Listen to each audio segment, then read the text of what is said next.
আপনার দাঁতে কি পোকা হয়ে গেছে আর দাঁত ফাঁকা হয়ে যাচ্ছে? চিন্তার কিছু নেই। আজ আমি আপনাদের বলবো কয়েকটি প্রাকৃতিক উপায় যা দাঁতকে করবে মজবুত ও সুস্থ। নাম্বার 1 হলো লবঙ্গ। খাওয়া শেষ করে একটি লবঙ্গ চিবান। লবঙ্গের মধ্যে এমন উপাদান আছে যা ক্যাভিটি ও দাঁতের ব্যাকটেরিয়া দূর করে, দাঁতের ব্যথা ও ঠান্ডা গরম সংবেদন থেকেও মুক্তি দেয়। নাম্বার 2 হলো পেয়ারার পাতা। শুনতে অবাক লাগলেও পেয়ারার পাতায় আছে শক্তিশালী অ্যান্টিব্যাকটেরিয়াল গুণ।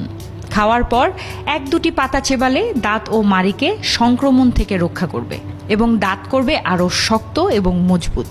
নাম্বার 3 হলো নিমের দাঁতন। নিমের দাঁতন দিয়ে ব্রাশ করা হলে ব্যাকটেরিয়া ও প্লাগ নিয়ন্ত্রণ রাখার এক পুরনো ও পরীক্ষিত পদ্ধতি। নাম্বার 4 হলো কচকচে সবজি বা ফল, যেমন গাজর বা আপেলের মতো সবজি বা ফল চেবানো দাঁতের জন্য প্রাকৃতিক স্কার্বের মতো কাজ করে।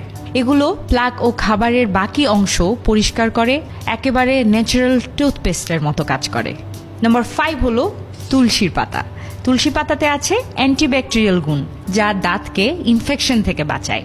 3-4টি তুলসী পাতা সেদ্ধ করে সেই পানি দিয়ে কুলকুচি করতে পারেন। তুলসী পাতা প্রাকৃতিক মাউথওয়াশের মতো কাজ করবে এবং দাঁতকে রাখবে সুস্থ।